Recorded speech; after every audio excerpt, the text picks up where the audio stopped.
আমরা জানি যে ইকেওয়াইসি যে বিভিন্ন জায়গায় সিম নিবন্ধন কিংবা এমএফএস এর রেজিস্ট্রেশন বা অন্যান্য জায়গায় যে আছে, বিটিআরসি এবং মোবাইল ফিনান্সিয়াল সার্ভিস প্রদানকারী সেবাদানকারী প্রতিষ্ঠানগুলোর যৌথ তথ্য অনুযায়ী 2023 সালে ইকেওয়াইসি জালিয়াতির প্রায় 85% ঘটেছিল অনিবন্ধিত বা পুনঃ প্রোগ্রাম করা হ্যান্ডসেট ব্যবহার করে। তো এই ইকেওয়াইসি অর্থাৎ ডিজিটাল ডিভাইস এবং রেজিস্ট্রেশন ব্যবস্থাপনাতেও একটা ইমপ্রুভমেন্ট আসবে বলে আমরা আশা করি। বিটিআরসি তথ্য অনুযায়ী 2023 সালে প্রায় 1.8 লাখ ফোন চুরি সংক্রান্ত অভিযোগ পাওয়া যায়। এনআইআর চালু হলে এসব ডিভাইস স্বয়ংক্রিয়ভাবে ব্লক করা যাবে, অর্থাৎ মোবাইল ফোন, মোবাইল হ্যান্ডসেট ছিনতাই কেন্দ্রিক যে একটা বড় অপরাধ এখনো রয়ে গেছে, সেখানে একটা শৃঙ্খলা আসবে। আর আপনারা জানেন যে প্রত্যেকটা স্মার্টফোনে ব্যক্তির বিভিন্ন অ্যাপ থাকে, সেখানে ব্যক্তিগত তথ্য থেকে শুরু করে ফাইন্যান্সিয়াল তথ্য, বিভিন্ন ধরনের ওটিপি থেকে শুরু করে ব্যক্তি বিভিন্ন ধরনের ঝামেলায় পড়ে। বিভিন্ন ডকুমেন্ট থাকে, ছবি বা ভিডিও থাকে, এখানে গোপনীয় এবং পার্সোনাল ইনফরমেশন থাকে। তো সুতরাং এটা একটা ফোন হারিয়ে যাওয়া মানে একটা ব্যক্তির দৈনন্দিন জীবনে একটা বড় ধরনের ডিসকানেকশন এবং আনকমফোর্ট তৈরি হওয়া। এসব ক্ষেত্রে আমার মনে হয় এনআইআর প্রকল্পটা একটা স্বস্তি নিয়ে আসবে।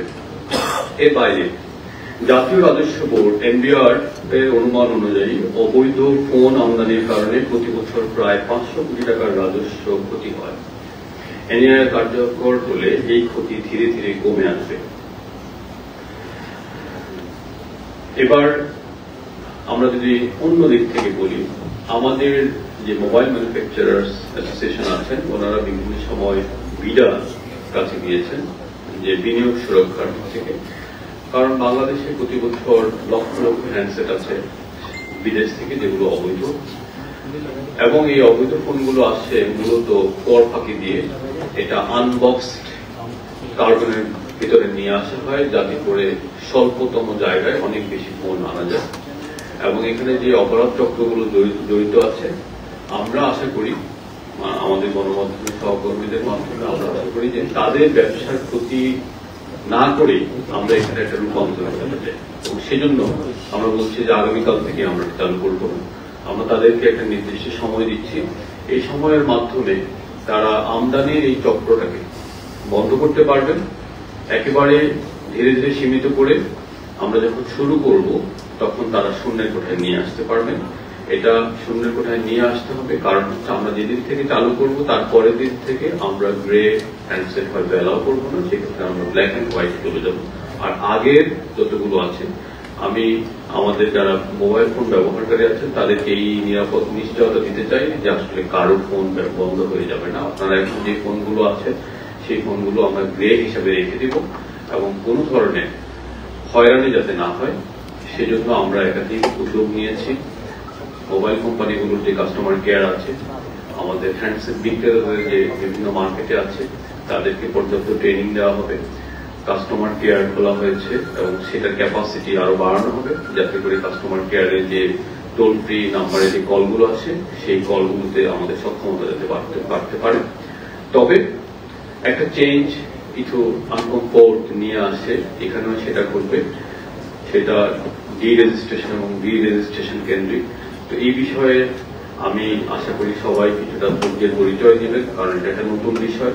এই বিষয়ে আমরা আমাদের দিক থেকে কিছু ভিডিও কন্টেন্ট তৈরি করে বিষয়টা সহজভাবে ব্যাখ্যা করার চেষ্টা করব।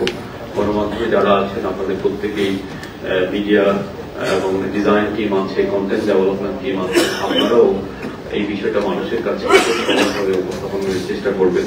আমরা সবাই মিলে যদি চেষ্টা করি তাহলে এই যে একটা মৌলিক পরিবর্তন, যে মৌলিক পরিবর্তনটা আমাদের ডিজিটাল ফাইন্যান্সিয়াল সিস্টেম থেকে শুরু করে ডিজিটাল কমিউনিকেশন এবং অন্যান্য খাতে যে অপরাধের যে চক্রটা আছে এই চক্রটাকে সীমিত করে নিয়ে আসবে। পাশাপাশি বাংলাদেশে যারা যেসব কোম্পানি মোবাইল হ্যান্ডসেট ম্যানুফ্যাকচারিং এ বিনিয়োগ করেছে তাদের বিনিয়োগটা সুরক্ষিত করার একটা দায় আমাদের আছে। আমি বিশ্বাস করি আজকের এই প্রকল্পটার পরে আমরা যদি তাদের বিনিয়োগটা সুরক্ষা করতে পারি, খুব অচিরেই আমরা এই বিনিয়োগটাকে আরো বাড়িয়ে তাদেরকে বিদেশে হ্যান্ডসেট রপ্তানির জন্য নতুন প্ল্যান স্থাপনের জন্য পর্যাপ্ত প্রণোদনা দিতে পারবো বলে আমি বিশ্বাস করি। যেই মডেলে এনআইআর বাস্তবায়ন হচ্ছে, আমি এই মডেলটা সম্পর্কে একটু বলতে চাই যে আমাদের একটা স্ট্রং ম্যান্ডেট ছিল যে আমরা এই কাজটা করব। তো সেজন্য সরকারি ক্রয় প্রক্রিয়ায় যে দীর্ঘ জটিলতা, সেখানে আমাদেরকে রিটেন্ডার করতে হয়েছে বা বিভিন্ন ঝামেলা হয়েছে। তো সেজন্য মোবাইল ম্যানুফ্যাকচারার অ্যাসোসিয়েশন এগিয়ে এসেছেন, তারা নিজ খরচে এই কাজটা করে দিচ্ছেন। তো সেজন্য বিটিআরসি এবং মন্ত্রণালয়ের পক্ষ থেকে আমি তাদেরকে অভিনন্দন জানাই এবং আন্তরিক ধন্যবাদ জানাই। এই মডেলে বাংলাদেশে এর আগেও বিটিআরসি এই ধরনের সেন্ট্রালাইজড ইন্ডাস্ট্রি ফ্যাসিলিটির অবকাঠামো করেছে। যখন 2007-08 দিকে যখন বাংলাদেশে 2G নেটওয়ার্কে যখন প্রথম লফুল ইন্টারসেপশন চালু করা হয়, তখন আমাদের এমএনএ গুলো, মোবাইল অপারেটরস গুলো সেই খরচটা বহন করেছিল যতদূর আমার মনে পড়ে। তো সেক্ষেত্রে আমি বলবো যে এই যে ইন্ডাস্ট্রি যে খরচটা বহন করছে, এই নজিরটা মানে প্রথম না, এই মডেলটা কাজ করেছে, আমি বিশ্বাস করি এখনো এটা কাজ করবে। তো এর মাধ্যমে ইন্ডাস্ট্রির সাথে রেগুলেটরের একটা সম্পর্ক তৈরি হয় এবং রেগুলেটর ইন্ডাস্ট্রিকে একটা প্রোটেকশন দিতে পারে। সো আমি মনে করি তারা যেহেতু এগিয়ে এসেছে, এটা ধন্যবাদ পাওয়ার যোগ্য। এর বাইরে আর কিছু টেকনিক্যাল প্রবলেম সলভ হবে, সেটা সাধারণভাবে বোঝা যায় না। সেটা হচ্ছে যে অ্যাক্সেস টু ডিভাইস এবং ডিভাইস ক্যাপাবিলিটি নামে সেলুলার ফোনে যে সেলুলার নেটওয়ার্কে যে সেলগুলো কনফিগারেশন থাকে, সেই কনফিগারেশনে রেজিস্টার্ড সিমের একটা ভার্সন, রেজিস্টার্ড হ্যান্ডসেটের একটা ভার্সন থাকে আর কি, উল্লেখ করা থাকে।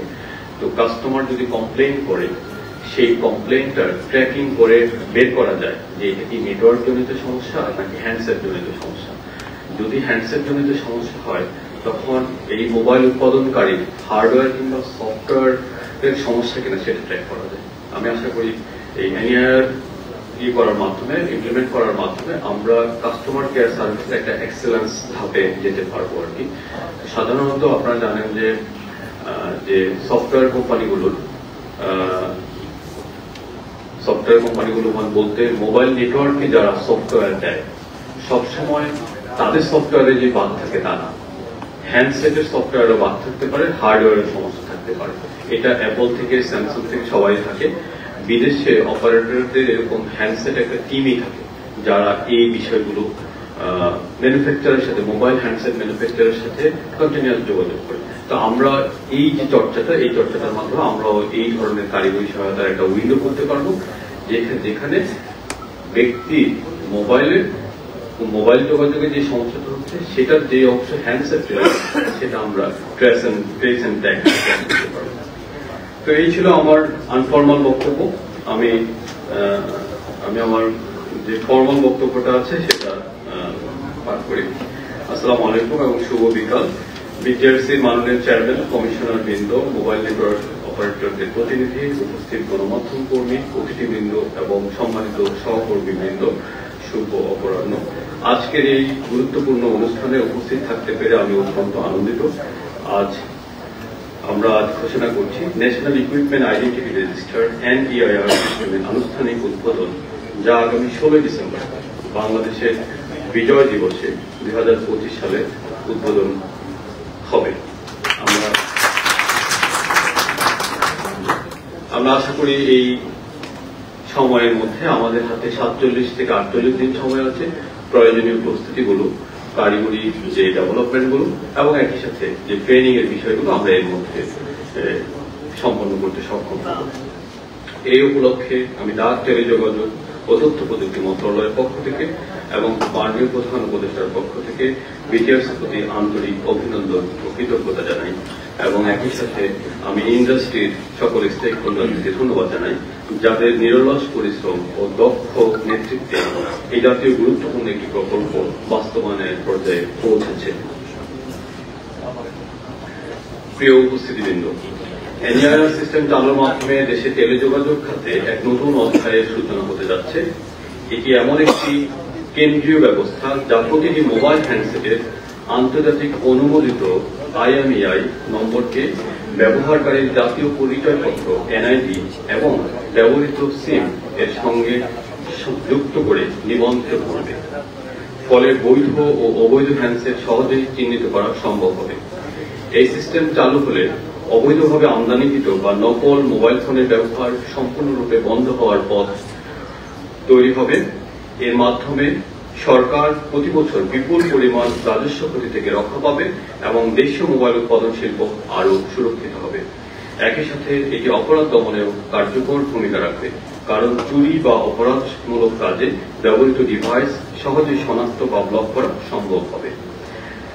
আমি বলতে চাই, এনএআইআর শুধুমাত্র একটি প্রযুক্তিগত ব্যবস্থা নয়, বরং এটি নাগরিকের নিরাপত্তা, রাষ্ট্রীয় শৃঙ্খলা এবং টেলিযোগাযোগ খাতের স্বচ্ছতা নিশ্চিত করতে একটি জাতীয় অঙ্গীকার।